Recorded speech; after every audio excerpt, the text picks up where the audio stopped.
ven la pantalla, ¿no? Sí, sí, se ve bien. Perfecto.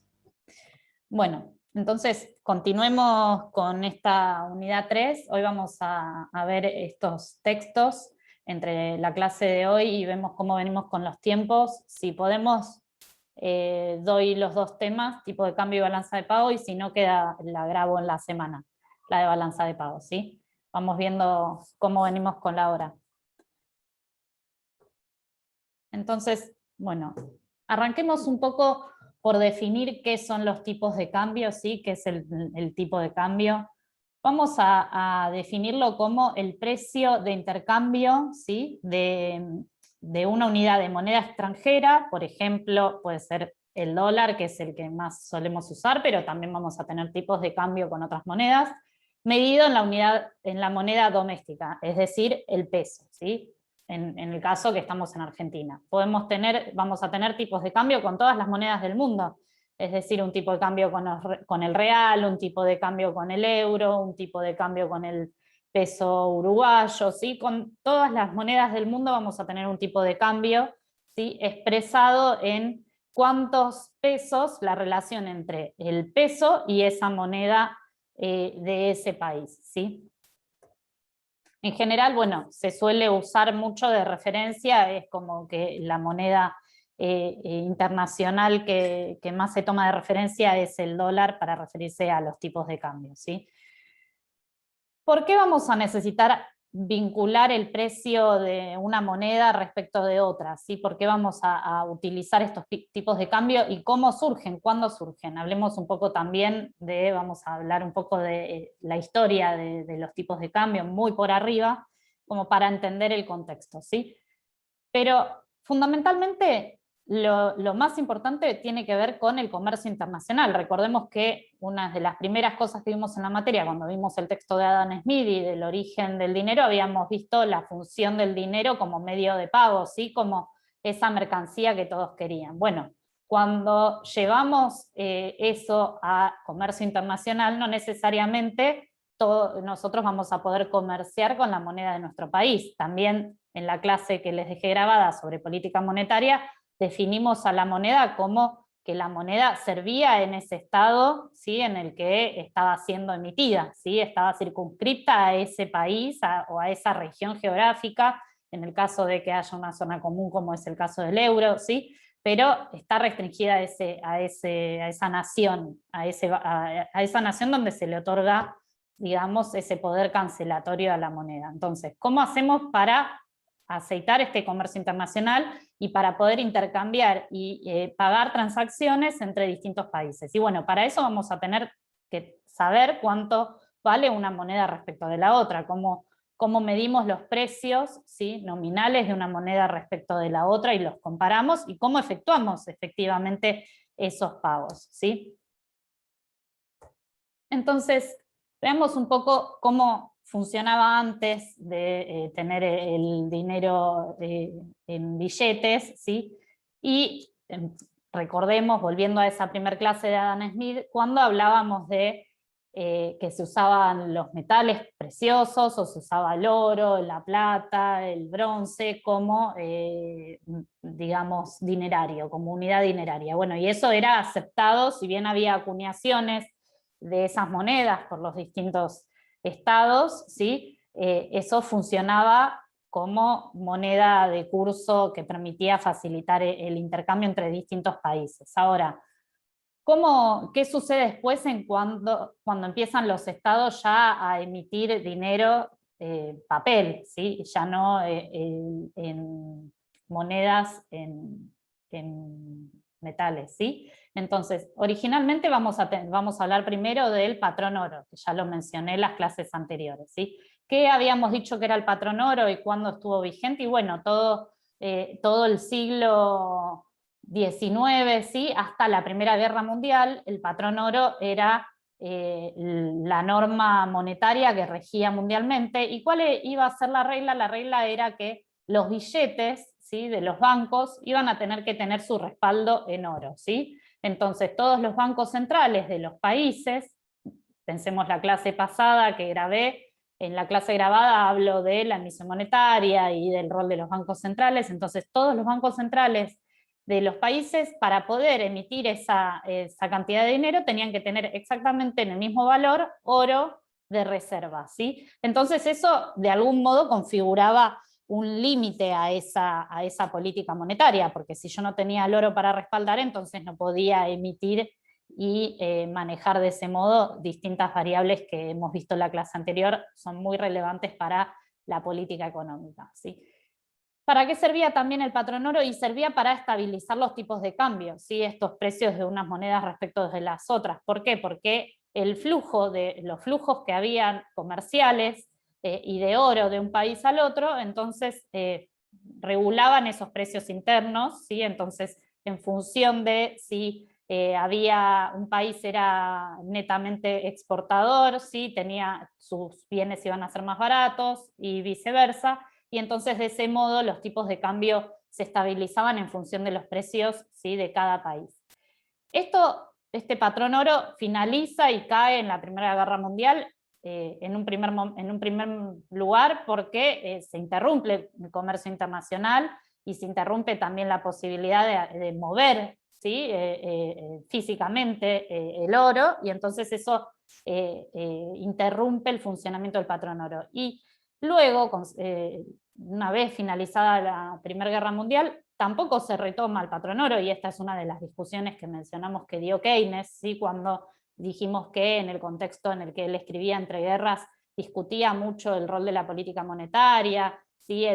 Uno de sus textos más importantes mencionamos es el Tratado Monetario, ¿sí?, y la discusión sobre la reconstrucción de los estados europeos luego de esa Primera Guerra Mundial, el tratamiento hacia Alemania, ¿sí? Bueno, entonces, ¿qué pasaba? Esos estados después de la guerra necesitaban tener política monetaria para poder reconstruirse, para poder financiar todo ese gasto que iban a tener que hacer para la reconstrucción posterior a la guerra, ¿sí? Entonces esa necesidad de una política monetaria autónoma generó que no se retome una vez finalizado ese patrón oro con los motivos logísticos que mencioné antes y de interrupción del comercio internacional. Posteriormente no se retoma por esto que les explico de la necesidad de disponer de una política monetaria propia para cada país.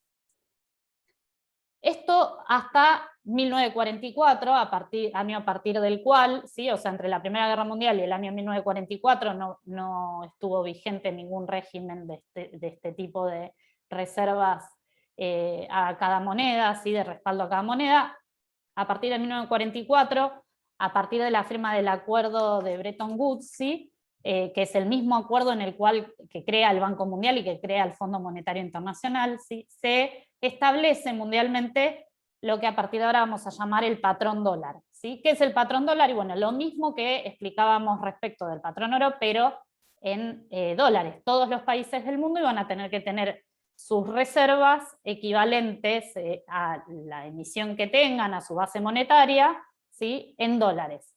Y únicamente un país en el mundo, Estados Unidos, quien emite el dólar, ¿sí?, el Banco Central de Estados Unidos, que es la Reserva Federal o la Fed, ¿sí?, iba a ser el único que iba a tener que tener el respaldo en oro, ¿sí? Entonces Estados Unidos tenía el respaldo, todos los dólares que había en Estados Unidos y en el mundo iban a tener respaldo en la Fed en dólares, ¿sí?, en oro, perdón.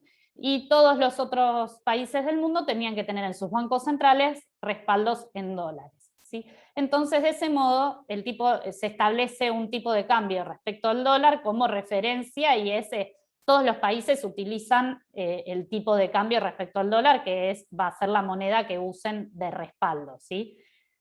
Esto sería similar, por ejemplo, recordemos al 1 a 1, ¿sí?, que decía la ley de convertibilidad que el Banco Central tenía que tener $1 de reserva por cada peso emitido en esta economía, ¿sí? Entonces, de este modo funcionaba el patrón dólar.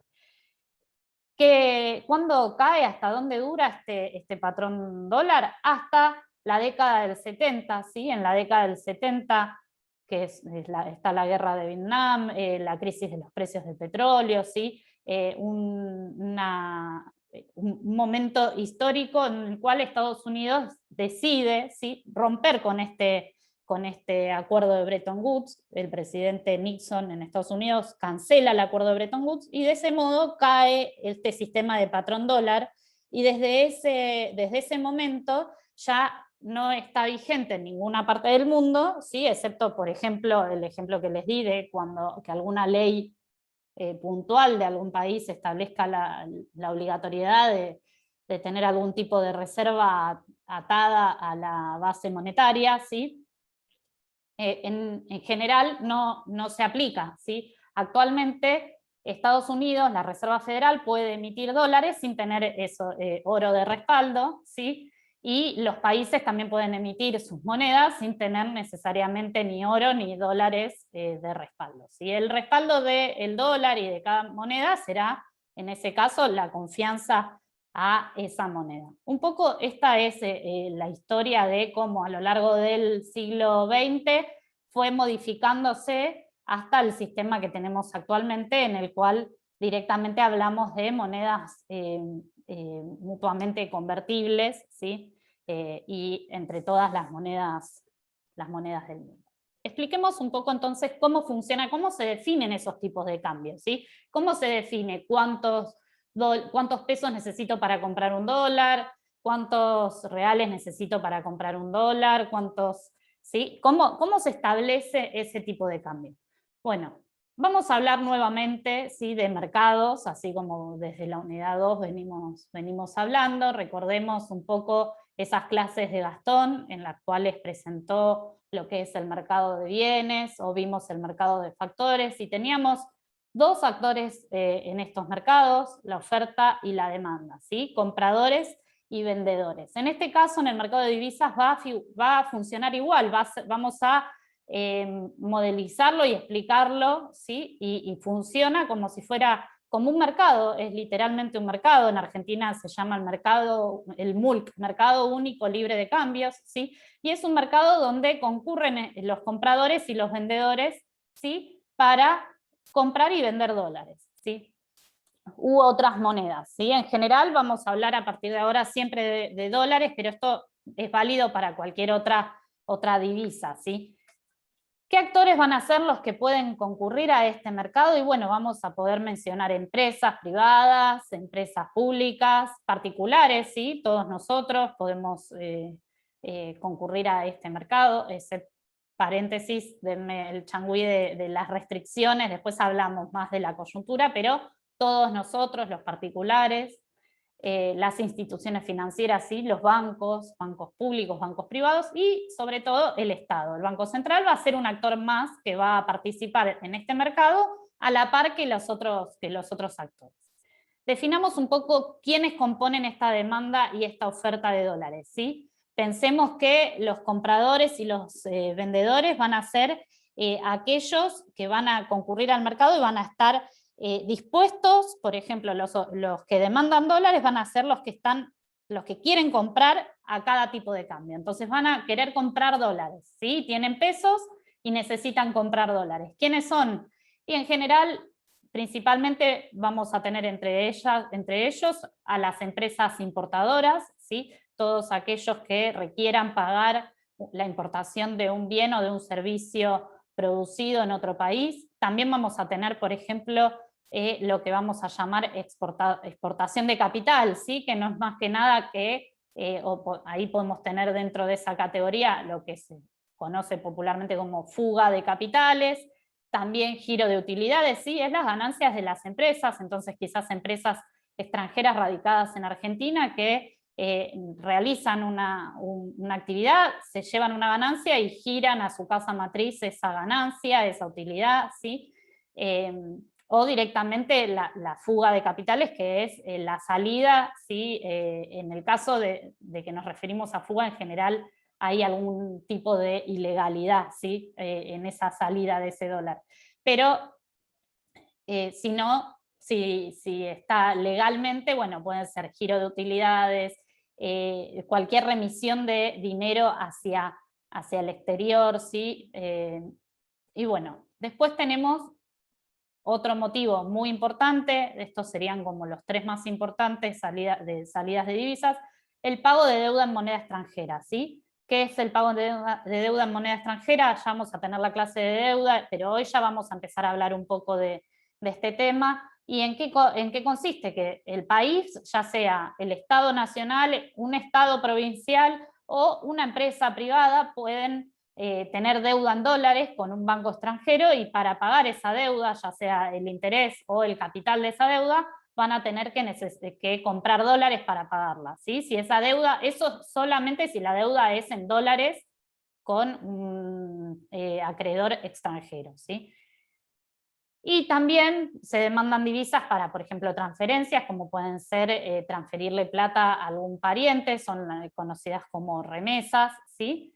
Y los ahorristas privados, ¿sí? Esa es la demanda, digamos, para abajo del colchón, ¿sí? Que a los fines del sistema, todo lo que sea en efectivo que vaya bajo el colchón también se considera como fuga de capitales, ¿sí? Porque salen esos dólares del sistema. Sí, también puede ser un ahorrista privado que lo compre a través del home banking y quede en esa caja de ahorro a la vista, y eso no sería una fuga, ¿sí? En ese caso es una demanda de dólares, pero los dólares quedan en el sistema bancario y no salen, digamos, del sistema. ¿Quiénes ofrecen divisas? ¿Quiénes son la oferta en este mercado? ¿Sí? Bueno, va a ser la contracara de todos los que mencionamos previamente. Por un lado, los exportadores, ¿sí? Todas las empresas que exportan o bien venden algún bien o servicio en el exterior y reciben, cobran sus bienes y servicios en dólares y los quieren cambiar a pesos, ¿sí? También vamos a mencionar los importadores de capital, que sería lo contrario, ¿sí? Por ejemplo, puede ser inversión extranjera directa. No estoy leyendo el chat. Okay. Puede ser inversión extranjera directa, puede ser blanqueos de capitales, por ejemplo, planes de blanqueos. Puede ser capital que viene a invertir financieramente, ¿sí? Por ejemplo, capitales extranjeros que vienen a hacer lo que popularmente se conoce como la bicicleta financiera en su momento, ¿sí? Y entonces entran a comprar bonos o letras en pesos, ¿sí? Y por diferencial de tasa hacen una ganancia, ¿sí? Y también puede ser cuando se toma deuda, ¿sí? La contracara del pago de la deuda es en el momento en que ingresa esa deuda. Por ejemplo, el Estado Nacional toma deuda con el FMI manda los dólares y esos dólares pasan a formar parte de la oferta de divisas. Una empresa privada va y pide un crédito en un banco internacional extranjero y le prestan dólares, eso ingresa como oferta de divisas, ¿sí? Y lo mismo transferencias, ahí sí hay transferencias desde el sector externo hacia Argentina, o desahorristas privados, ¿sí? Los mismos que antes compraban, o que alguien que tenga dólares guardados los cambie porque necesita los pesos, ¿sí?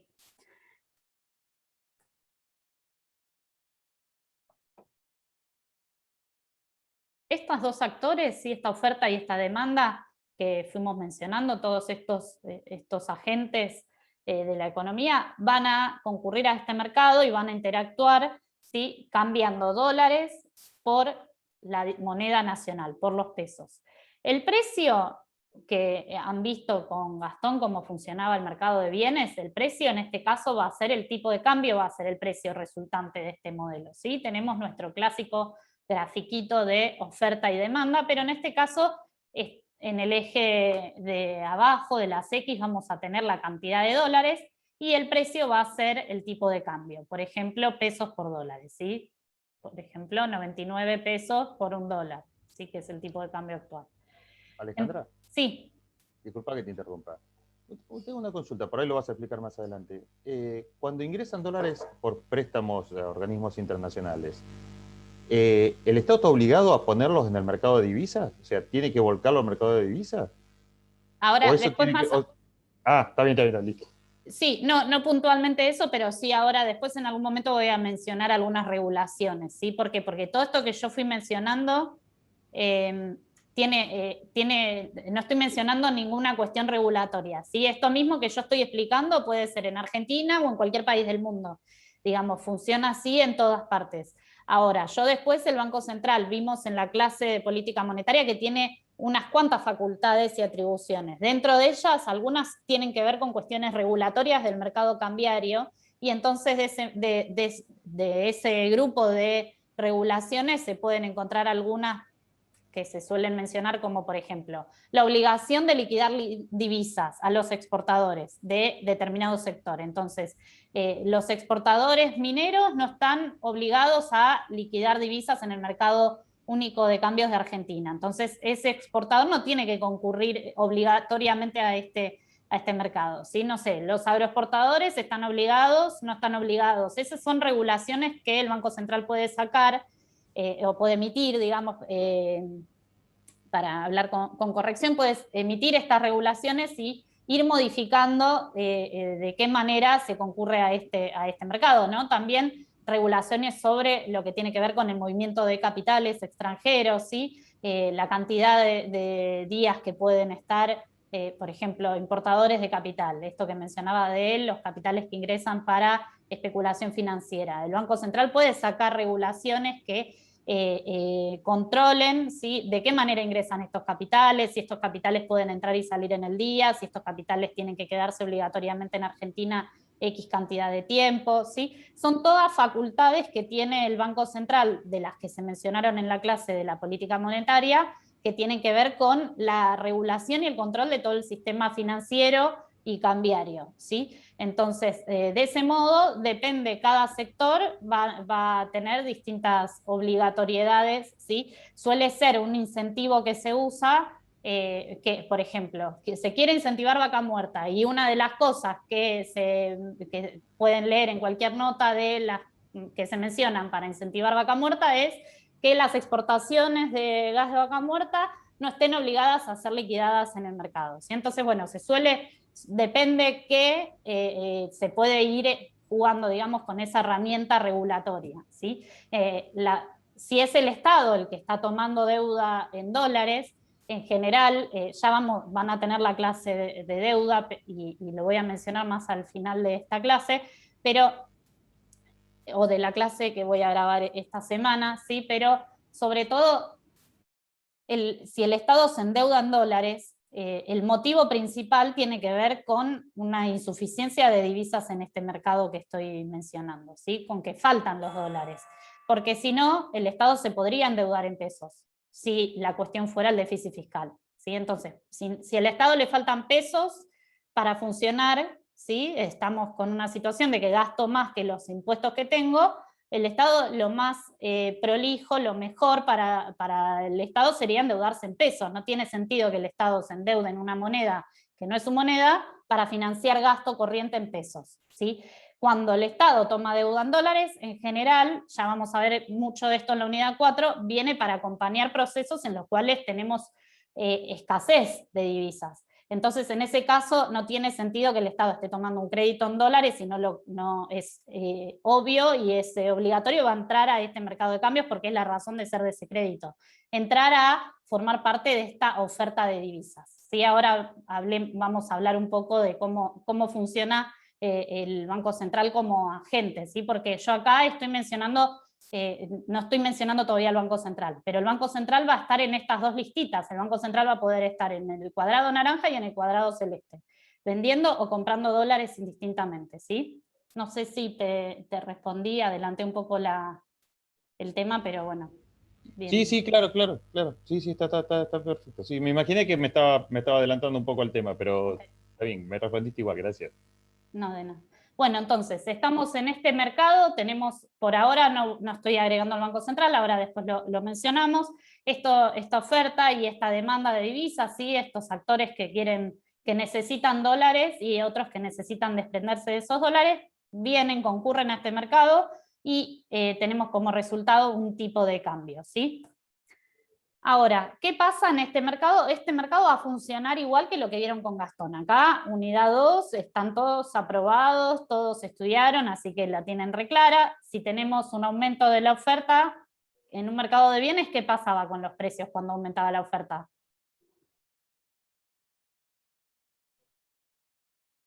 A ver. Disminuye. Disminuyen los precios cuando aumenta la oferta. Muy bien. Lo mismo pasa en este caso, si yo tengo un ingreso de dólares muy grande, es decir, un aumento de mi oferta de divisas, el tipo de cambio va a bajar. Pensemos en procesos, en general nos es más fácil pensar la inversa por nuestra historia, pero hubo momentos en nuestra historia reciente de bajas del tipo de cambio, ¿sí? Bajas, a ver, en general nos vamos a referir, al igual que hablamos de salarios reales, en este caso también tipo de cambio real, ¿no? O sea, no pensemos el tipo de cambio nominal, esto también va a estar vinculado a la inflación. Si el tipo de cambio evoluciona menos, el tipo de cambio nominal varía menos que la inflación, ese tipo de cambio real está bajando, es igual que el salario. Piénsenlo, para mí lo más fácil para entender el concepto de real y nominal es pensar en el salario, funciona igual, ¿sí? Si ese peso podía comprar tantos dólares, ¿sí? En un momento 1 y en el momento 2 hubo inflación, ¿sí? Esos pesos nominalmente van a poder comprar esa cantidad de dólares, pero si no aumentó como la inflación en cantidad de cosas que puede comprar el peso, ¿sí? Va a ser menor. Entonces, ese tipo de cambio real vamos a decir que bajó o que se apreció. Entonces hay momentos en los que el tipo de cambio va a estar apreciado, le vamos a decir, ¿sí? A partir de ahora. El tipo de cambio apreciado es un tipo de cambio que está abaratándose, ¿sí? Que está siendo más barato. ¿Cómo nos damos cuenta, por ejemplo, que estamos en un contexto de tipo de cambio apreciado? Y cuando vemos que todos se van de vacaciones a Brasil, por ejemplo, ese es un contexto de tipo de cambio apreciado. Cuando nos queda más barato consumir bienes o servicios del extranjero que localmente, ¿sí? Cuando nos queda más barato comprar digo siempre el ejemplo del todo por 2 pesos y se nota la edad, pero el todo por 2 pesos en los 90, ¿sí? ¿Qué pasaba? Ahí teníamos un montón de bienes que venían importados y eran mucho más baratos que la producción nacional, ¿sí? O lo mismo en el 2017 fue otro momento de tipo de cambio apreciado, ¿sí? Nos resultaba barato comprar determinados bienes importados, ¿sí? Entonces, ese podrían tomarlo de referencia como para tener, o sea, sin estar estudiando ustedes cómo está el tipo de cambio, si está apreciado, si está barato o caro, la referencia más fácil es cuando uno empieza a ver, por ejemplo, esto, que hay mucha gente que puede viajar al exterior y que no representa un esfuerzo, o que nos es más barato ir a Brasil que ir a la costa atlántica, o empezamos a ver que hay abundancia de productos importados muy baratos, ¿sí? Ya sea en el supermercado o en estos negocios de chucherías, por ejemplo, que son importadas y muy baratas, ¿sí? Entonces, esos contextos podemos relacionarlos con tipos de cambio baratos, ¿sí? O sea, esto hablando mal y pronto como para que puedan ir ustedes ubicándose históricamente en distintos momentos y también que puedan llevarse, digamos, como herramienta para adelante y entender las señales, ¿no? De cómo está funcionando. Entonces, en un contexto de que entren muchos dólares, ¿sí? El tipo de cambio puede bajar. ¿Qué contextos pueden pasar que aumenten muchos dólares? Por ejemplo, 2017, mucho ingreso de capital por especulación financiera, ¿sí? Eso, ¿qué pasó? Favoreció el aumento de oferta de dólares. ¿Qué otra cosa sucedió? Toma de deuda externa, mucho aumento de la deuda externa, aumenta de oferta de dólares. Y entonces fíjense que ahí les estoy sumando dos variables. Otra cuestión que puede pasar, aumento de precios internacionales, ¿sí? Por ejemplo, aumento del precio de la soja. De pronto entonces todas las exportaciones que tiene nuestro país, ¿sí? O del bien que sea que cada país exporta, puede generar una entrada masiva de dólares. O lo que en general en economía se llama la enfermedad holandesa, ¿sí? Que es un ejemplo de un caso en Holanda cuando se descubre que hay mucho de un recurso natural, ¿sí? Creo, si mal no recuerdo, era gas, ¿sí? Entonces eso permite de pronto una cantidad excepcional de exportaciones y aumenta la oferta de divisas abruptamente. ¿Y eso qué genera? Ese aumento de divisas abrupto, que baje el tipo de cambio efectivamente, con algunas dificultades que vamos a mencionar ahora, qué dificultades tiene para la economía, ¿sí? ¿Por qué? Porque nosotros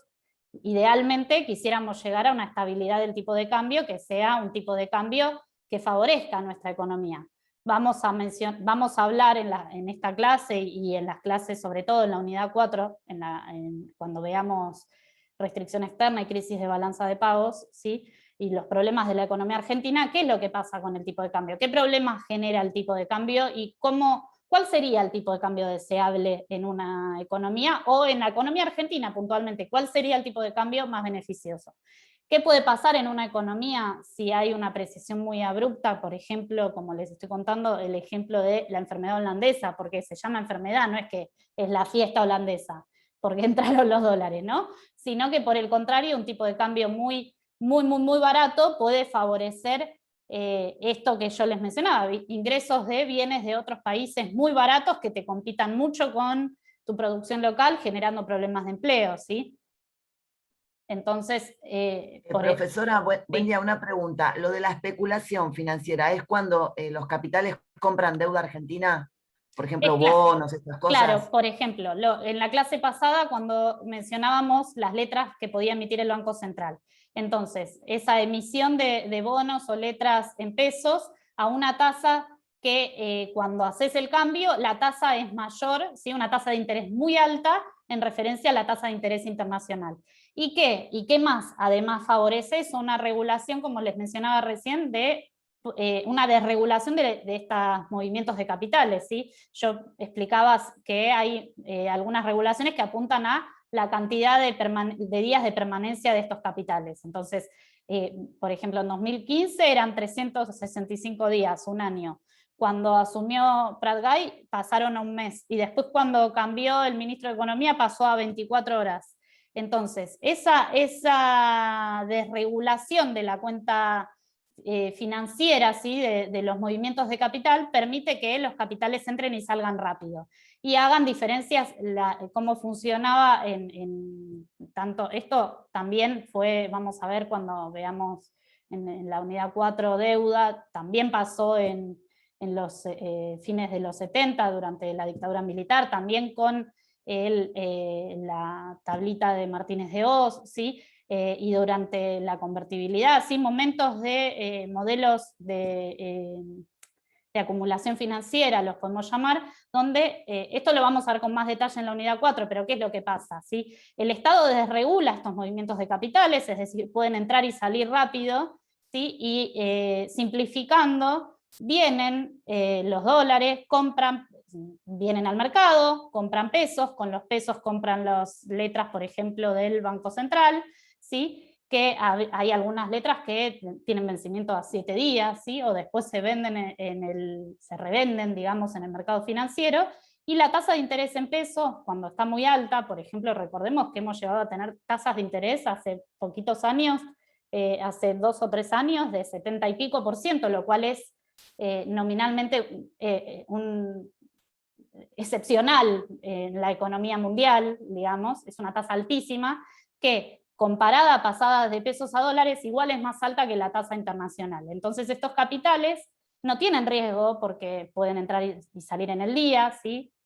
A ver, las regulaciones que hacen que los capitales se tengan que quedar más tiempo desalientan estos movimientos, ¿sí? ¿Por qué? Porque si yo tengo que quedarme un año, tengo que quedarme 6 meses, en ese año, 6 meses pueden cambiar las condiciones, puede cambiar la tasa, puede cambiar el tipo de cambio, y entonces ya no me conviene, ya no puedo hacer esa transacción y que me genere una ganancia. Esto tiene sentido también si lo puedo hacer en movimientos rápidos. Entonces vengo con los dólares, obtengo una tasa de interés por traer esos dólares e invertir en pesos, en letras del sector público, ¿sí? Entonces con eso obtengo una diferencia y después voy, lo cambio, compro los dólares de vuelta y me llevo más que los dólares que traje, ¿sí?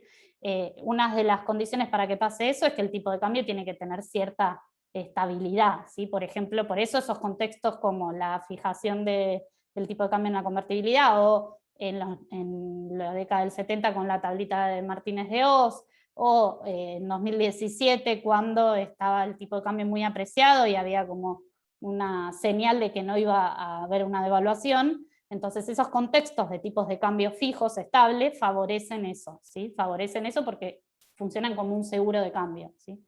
Bueno, volvamos un poco a la clase, porque fui abriendo como un montón de capítulos. Gracias, profe. No, de nada. Entonces, un aumento de la oferta, por estos motivos que les expliqué, que pueden ser factibles, el tipo de cambio baja. Por el contrario, si tenemos un aumento de la demanda, y ahí es más intuitivo, ¿sí? Si tenemos un aumento de la demanda, el tipo de cambio va a subir. ¿Por qué puede aumentar la demanda? Y la demanda puede aumentar porque estoy importando mucho, ¿sí? Entonces puedo estar importando mucho porque estoy en una economía en crecimiento y necesito importar bienes de capital, o necesito importar, en el caso, por ejemplo, en algún momento de Argentina, importar energía para funcionar, o necesito importar bienes de consumo porque estoy en un contexto de crecimiento y hay bienes de consumo que no se producen acá, ¿sí? O también en un contexto de exportación de capitales, ¿sí? Fugas, giros de utilidades. Fíjense que todo esto que yo describía recién, si todos estos capitales que vinieron en su momento, en algún momento ven y dudan de que esto les fuera a funcionar, ¿sí? Es lo que empieza a pasar en 2018 cuando se produce la primera devaluación abrupta de la gestión anterior, ¿sí? ¿Qué pasa en 2018? En enero, cuando les dejan de prestar, pueden dejar de tomar deuda externa, y ¿qué es lo que sucede más o menos, si mal no recuerdo, marzo, abril del 2018, y todos estos capitales que habían venido durante 2017 y que estaban especulando con la tasa de interés local, empiezan a ver que esto en cualquier momento el tipo de cambio va a subir y entonces empiezan a ir. Y empieza a funcionar un efecto manada, ¿no?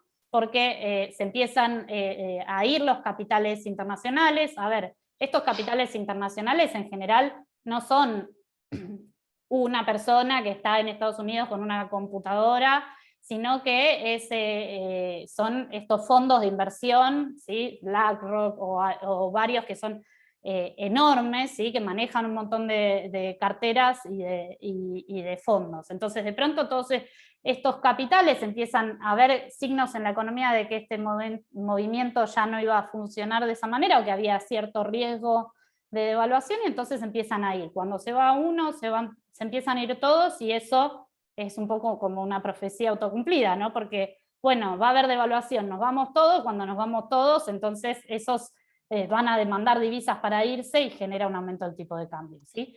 Y lo mismo puede haber una corrida interna, ¿sí? Si vemos que el tipo, fíjense que cuando están las noticias que el tipo de cambio sube, todo el mundo quiere salir a comprar dólares, aunque estén más caros que el día anterior, porque hay expectativas de que va a seguir subiendo, ¿sí? Entonces, por esos motivos, ¿sí? O sea, puede haber subas abruptas de la demanda que provoquen estos aumentos de tipo de cambio, o estas devaluaciones bruscas que hemos venido viendo los últimos años, ¿sí? ¿Alguien levantó la mano? Sí, profe, yo. El primer caso que mencionaste por la demanda de dólares, ¿es en lo que se conoce como problema de los ingresos medios para países como Argentina? O sea, que se llega a cierto punto que después ya... Vos te referís como problemas de, o sea, él lo que está caratulando es los países se pueden, vamos a ver en la clase de la semana que viene lo que es el PBI y cómo se utiliza el PBI. Una de las cuestiones que sirve para comparar con otros países, el PBI per cápita, y entonces dentro de ese indicador de PBI per cápita se separan los países entre países de ingresos bajos, países de ingresos medios, países de ingresos altos. Argentina está en el escalón de países de ingresos medios, ¿sí? Vos no sé puntualmente a qué te referís con problemas de países de ingresos medios. ¿Te referís? Infiero algo, pero formulame un poco más la pregunta y vemos. Sí, o sea, básicamente, o sea, cuando ya tenés tanta demanda porque te creció el mercado interno, que te genera un problema ya con los ingresos medios de las personas. En ese sentido, ya perdés cierta competitividad por la demanda que estás teniendo.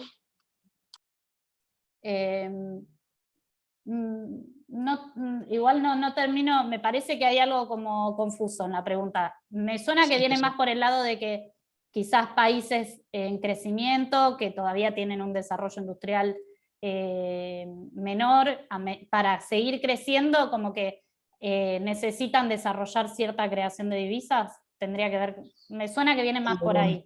Sí, o sea, no solamente eso, sino que llegan a un punto que ya sabes, son industrialización o las demandas del mercado interno, porque tienen No mejores pueden ser ingresos. abastecidas, sí. Exactamente.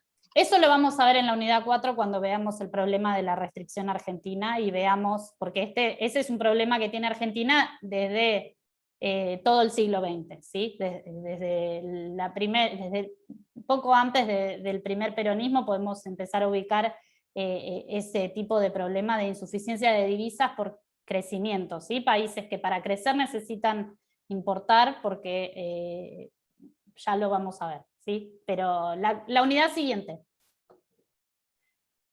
Bueno, sigo con la clase. Entonces, estaba explicando motivos de aumentos de la demanda de dólares que generan una suba fuerte del tipo de cambio.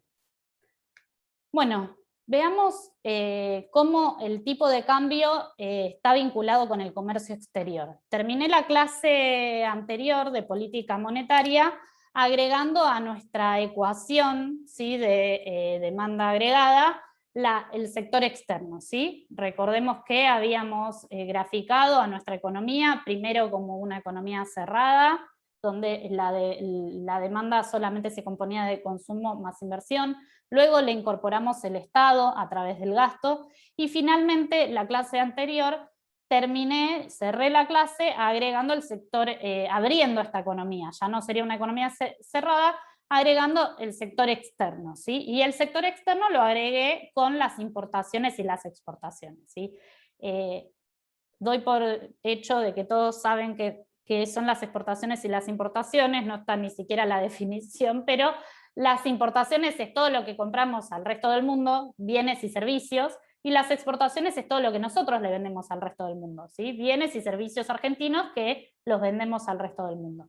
Entonces, tanto las importaciones como las exportaciones van a formar parte de esa ecuación macroeconómica básica que dimos, ¿sí? Las exportaciones van a sumar como demanda, ¿sí?, porque son bienes producidos acá que alguien está comprando, entonces vamos a tener que la demanda va a estar compuesta por el consumo, más la inversión, más el gasto, más las exportaciones, y las importaciones van a contribuir a la oferta local, ¿sí? Entonces vamos a tener del otro lado como oferta la producción local más las importaciones, ¿sí? Entonces, ya vimos con la política fiscal cómo podíamos incidir en la demanda agregada local, ¿sí?, a través del gasto, a través de los impuestos. Vimos también con la política monetaria cómo podíamos incidir en la demanda local a través de las inversiones, modificando la tasa de interés. Ahora veamos cómo a través de la política cambiaria podemos interferir en los niveles de comercio exterior, ¿sí?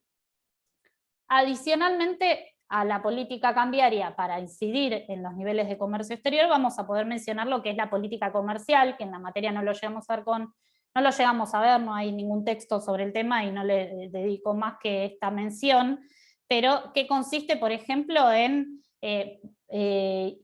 prohibición o no prohibición, incentivos, ¿sí? Por ejemplo, pueden haber alícuotas a determinadas importaciones para desincentivar que se importe ese bien y favorecer la producción local, pueden haber impuestos a las exportaciones, ¿sí?, para modificar ese incentivo a esas exportaciones, pueden haber, por ejemplo, en su momento que estaban las declaraciones juradas, las de Jai, que había que pedir alguna autorización para importar determinado bien, ¿sí?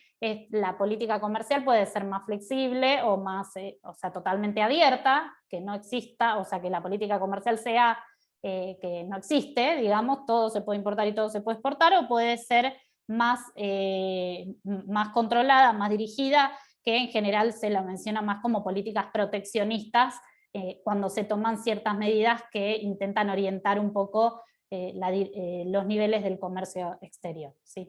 Es por ese lado la política comercial. Ahora veamos un poco más cómo con el tipo de cambio podemos modificar este comercio exterior. Algo yo ya fui mencionando cuando les explicaba que en momentos de tipo de cambio apreciado se nos llenaba la economía de bienes chinos muy, muy baratos, ¿no? Con el ejemplo del todo por 2 pesos, ¿sí? Y también cuando les mencioné la enfermedad holandesa y decir que el tipo de cambio apreciado a veces puede perjudicar la producción argentina o la producción local como una competencia desleal ante el ingreso de bienes muy baratos de determinados productos. Entonces, ordenemos un poco todo eso que fui mencionando al pasar y expliquemos cómo funciona el tipo de cambio y cómo está vinculado con el comercio exterior. Entonces, vamos en esta filmina está muy esquemático cómo se vinculan ambas variables, ¿sí? Por un lado vamos a decir que cuando el tipo de cambio está apreciado, ¿sí? Recordemos que apreciado dijimos que era un tipo de cambio barato, ¿sí? Bajo. ¿Qué va a pasar con las importaciones? Que es el ejemplo que ya mencioné. Y las importaciones se van a abaratar, ¿sí? Esto que yo les decía, por ejemplo, es más barato ir a Brasil que vacacionar en Argentina, ¿sí? Entonces es barato comprar bienes y servicios, ¿sí? El turismo, ir a vacacionar a otro lado sería una importación de servicios, ¿sí? Entonces, esas importaciones se abaratan. Si quieren, acá tienen un ejemplito numérico, si necesitan hacer la relación para entender cómo funciona, ¿sí? Fíjense, es muy fácil, ¿no? Si yo quiero importar, por ejemplo, una remera que sale $10 y el tipo de cambio está 10, ¿cuánto va a salir en pesos? 100.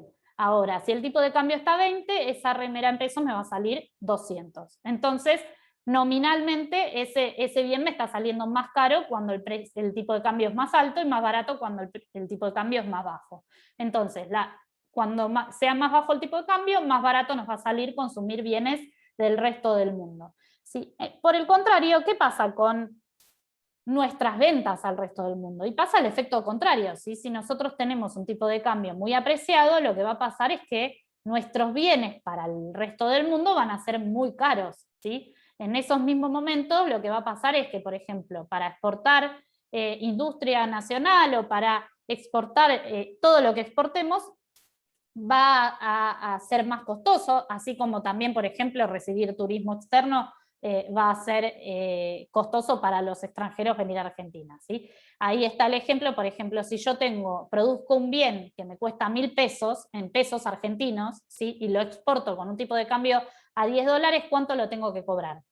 $100. Si el tipo de cambio es 20, ¿cuánto lo tengo que cobrar? $50. Fíjense que en dólares me abaraté, ¿sí? Entonces, cuando el tipo de cambio está apreciado, vamos a decir que se va a favorecer la importación y se va a perjudicar a las exportaciones que se van a hacer más caras. Por el contrario, pasa a la inversa cuando el tipo de cambio está devaluado o está alto. Con un tipo de cambio alto, ¿qué va a pasar? Y vamos a poder exportar más al resto del mundo porque nuestros bienes se van a abaratar en dólares, ¿sí? Es este efecto de 100 a 50, mientras que nos va a costar más importar, ¿sí? Nos va a costar más importar bienes extranjeros que van a ser más caros. Y cuando estos bienes extranjeros son más caros, y esto que nos cuesta importar, no solamente es que ahora ya no nos vamos a poder ir a Brasil, sino que lo que va a pasar es que también va a ser muy caro para, por ejemplo, la industria importar maquinaria, ¿sí? Porque no solamente se importa bienes de consumo, sino que sobre todo, y mucho más que bienes de consumo, van a importarse bienes de capital. Entonces, las importaciones de esos bienes de capital, o importaciones, por ejemplo, de energía, en el caso del gas en algún momento, ¿sí? Todo eso va a ser más caro para nuestro país cuando el tipo de cambio está devaluado, ¿sí? Entonces fíjense que depende, ¿sí? de el tipo de cambio, si vamos a estar favoreciendo esa demanda, esa parte de la demanda que son las exportaciones. Recordemos que sumamos en la ecuación a las expo como parte de la demanda y que decíamos que necesitábamos que esa demanda para generar empleo, retomemos el principio de la unidad, que era que lo que queríamos era generar empleo, ¿sí? Entonces, si queríamos generar empleo, tenía que crecer esa demanda. Entonces, en este caso, para generar empleo tendríamos que favorecer las exportaciones, ¿sí? Porque es producción local, es trabajo argentino. Entonces, bueno, de ese modo necesitamos, ¿sí? Un tipo de cambio que no sea tan apreciado para favorecer esas exportaciones. Pero ya vamos a ver en la unidad 4, cuando veamos el problema que tiene con todo este tema Argentina, ¿sí? Es que nosotros también exportamos lo que comemos. Entonces, no solamente cuando devaluamos se van a encarecer las importaciones, sino que algunos de los bienes que comemos también se van a encarecer, ¿sí? Y eso lo vamos a ver un poco más en la unidad 4 cuando expliquemos cómo funciona la restricción externa y el problema que hay con la devaluación y la inflación, ¿sí? Ahora, veamos cómo podemos intervenir desde el Estado para modificar este tipo de cambio y entonces favorecer o no favorecer exportaciones e importaciones, ¿sí? Entonces, el Banco Central va a concurrir a este mercado como cualquier actor de los que mencionamos, ¿sí? Por eso dije antes que el Banco Central va a poder estar en la caja naranja o en la caja azul, ¿sí? Va a poder ofrecer o va a poder vender dólares. Y de esa manera, como el volumen que va a poder ofrecer o demandar puede ser muy representativo en este mercado, va a poder modificar y actuar sobre los niveles de tipos de cambio. ¿Cuáles van a ser los motivos por los cuales el BCRA interviene? Uno es el que acabo de mencionar, ¿sí? Afectar los precios de las IMPO y de las Expo, y de ese modo modificar no solamente, por ejemplo, niveles de empleo, favoreciendo las exportaciones, sino también modificando el resultado de balanza de pagos que vamos a ver en la clase que les voy a dejar grabada esta semana, ¿sí? Por otra parte, también va a afectar el tipo de cambio a los precios internos, que es lo que les mencioné recién, y la inflación, ¿sí? Este efecto que genera sobre los precios locales el tipo de cambio, y que vamos a ver con más profundidad en la unidad 4, ¿sí? Que tiene que ver con que nosotros vemos que cuando hay una devaluación, ¿por qué nos preocupamos cuando salen las noticias que el tipo de cambio está aumentando? Y porque eso significa que en un par de días, en un par de meses, ¿sí? Vamos a tener un aumento de todos los bienes que consumimos localmente. Y ya vamos después, denme en el changüí de un par de semanas para ver bien cómo funciona ese proceso.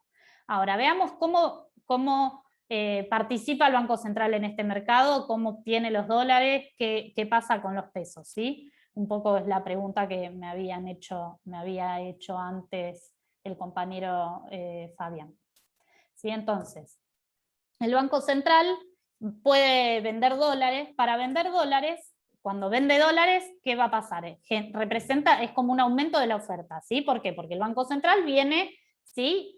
Siendo cajita azul, viene la cajita azul como oferente de dólares y dice: yo tengo todos estos dólares para vender, los pone en el mercado, y eso representa un aumento de la oferta que hace bajar el tipo de cambio, ¿sí? Entonces, para vender estos dólares, el Banco Central, ¿sí? Puede usar reservas que ya tenga, o puede tomar deuda en dólares, ¿sí? Entonces, si toma deuda en dólares, usa esos dólares para aumentar la oferta en el mercado, ¿sí? Por el contrario, ¿qué pasa con los pesos cuando el Banco Central vende dólares? Vimos la clase anterior que para inyectar pesos en la economía, el Banco Central compra activos de terceros. En este caso, está vendiendo dólares y está absorbiendo pesos. Entonces, para lo que vimos la clase pasada de política monetaria, esto va a representar una política monetaria contractiva, porque cuando el Banco Central vende dólares, absorbe pesos. El tipo de cambio, como resultado final, va a ser una baja del tipo de cambio, una apreciación.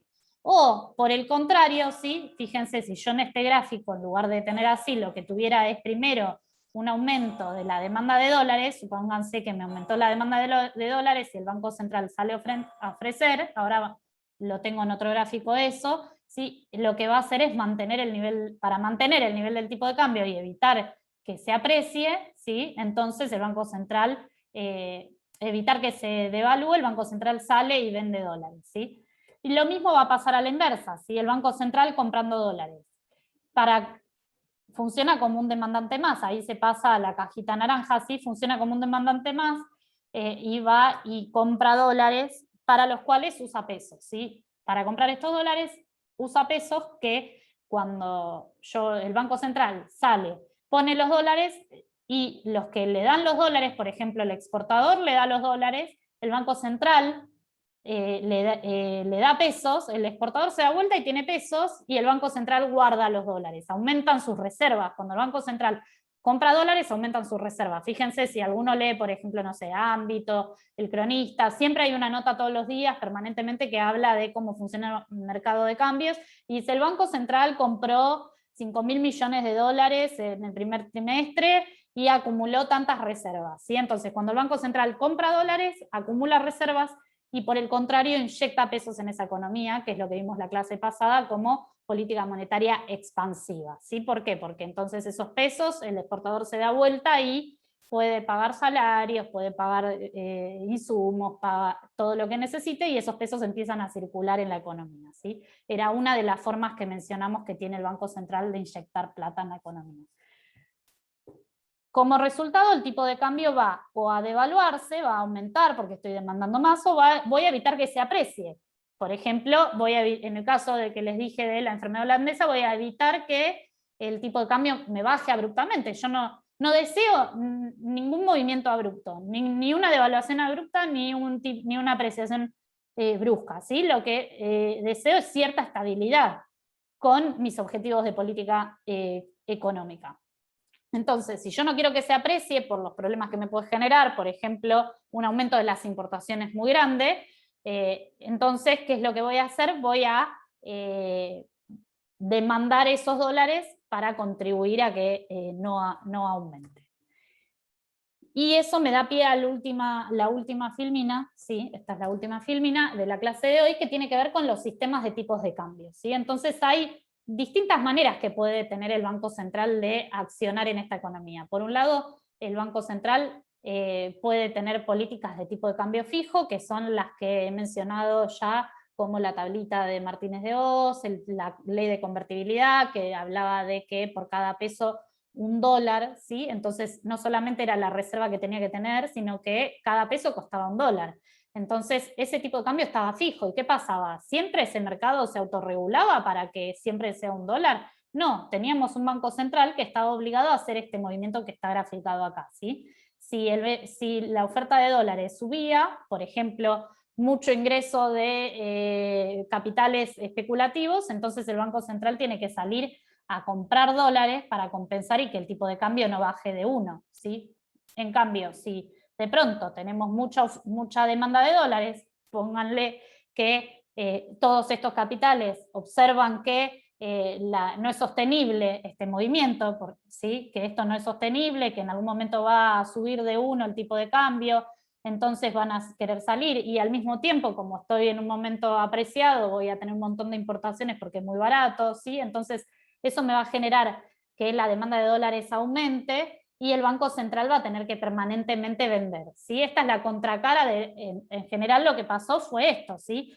Para poder sostener el sistema del 1 a 1, el Banco Central tenía que permanentemente vender dólares, ¿sí? Y lo mismo pasó en el 2017 para evitar que se aprecie, y durante 2018, incluso con devaluación incluida, el BCRA vendía permanentemente dólares, y lo mismo durante 2019, ¿sí? Si vemos, por ejemplo, qué pasa con la deuda externa, va a estar totalmente de la mano de esta venta de dólares. ¿Por qué? Porque para poder sostener estos modelos, como el de las 90 o el de la gestión anterior, hay que tomar deuda, ¿sí? La deuda externa, ¿cuál es la contracara de esta deuda externa? Que yo la necesito para sostener este tipo de cambio. Entonces, para sostener el tipo de cambio fijo, ¿sí? Lo que voy a necesitar es permanentemente vender dólares, Y dijimos que los dólares me entraban por un par de fuentes, ¿sí? O me entran por las Expo, o me entran por la deuda, o me entran por la inversión extranjera, y después no tengo muchos más lugares por los cuales me entren los dólares. Yo no tenemos la maquinita de imprimir dólares en Argentina. Entonces, ¿cuál es el problema? Si yo tengo por ley un régimen de tipo de cambio fijo, para poder sostener ese tipo de cambio fijo necesito que me entren esos dólares. Si los dólares no me entran, los necesito salir a pedir prestados. Entonces, de ese modo, el Banco Central toma deuda, ¿sí? Fíjense qué es lo que está en esta filmina, para vender dólares puede tomar deuda, ¿sí? Entonces, o usar reservas, cuando ya no hay reservas, toma deuda, ¿sí? Entonces, fíjense que ahí, con todo, esta clase es importantísima para la economía argentina y para que ustedes puedan entender las coyunturas distintas, ¿no? Porque cuando empiezan a decir no hay más reservas, aumenta, la única que queda es o restringís demanda o aumenta la deuda externa, la deuda en dólares, porque necesitas abastecer con esos dólares, ¿sí? Entonces, de ese modo, el Banco Central sale a operar para que el tipo de cambio quede fijo. Otra alternativa es un esquema de tipo de cambio flexible. Dentro del tipo de cambio flexible es esta idea del libre mercado, ¿sí? Se la llama libre flotación y quiere decir que acá no interviene el Banco Central, entonces oferta y demanda actúan libremente y nadie determina cuál es el tipo de cambio, sino que lo determina únicamente el mercado, ¿sí? En ese caso, nuestra economía puede generar, digamos, algunos problemas, funcionar con un tipo de cambio flexible, porque podríamos tener como les mencioné, saltos muy, muy abruptos. Actualmente, ¿sí? O en general lo que se suele más usar es un tipo de cambio administrado, ¿sí? Dentro del tipo de cambio administrado podemos tener distintas variables, distintas graduaciones, ¿sí? Pero, por ejemplo, podemos mencionar el esquema que tenía la gestión también anterior de entre bandas, ¿sí? Entonces, digo, bueno, entre determinadas bandas, ¿sí? Entre determinados precios, creo que en ese momento no me acuerdo mal si era 30 pesos y 60 pesos, el Banco Central funciona como un tipo de cambio flexible. Entre estos determinados tipos de cambio, ¿sí? Entonces dejo que funcione el mercado, pero si supera determinado tipo de cambio, entonces salgo a vender, ¿sí? Entonces, de ese modo es un tipo de cambio administrado entre bandas. Otra opción de tipo de cambio administrado, por ejemplo, lo que está actualmente, que es como una devaluación pequeñas, menores, chiquititas, que se van llevando a la par de la inflación para que el tipo de cambio se mantenga en términos reales estables, y entonces el tipo de cambio va aumentando levemente en función de los objetivos de la política del Banco Central. Entonces el Banco Central controla permanentemente cuál es el nivel del tipo de cambio, ya no de forma fija, sino dejándolo variar hasta donde sea el objetivo que tengan cambiario. Bueno, hasta ahora con esto terminamos la clase de hoy, ahora vamos a pasar a las preguntas que tengan. La clase que les voy a grabar esta semana va a ser muy cortita porque son solo 3 filminas, pero vamos a ver qué es la balanza de pagos, la balanza de pagos externa, ¿sí? Así que con esto terminamos la clase de hoy.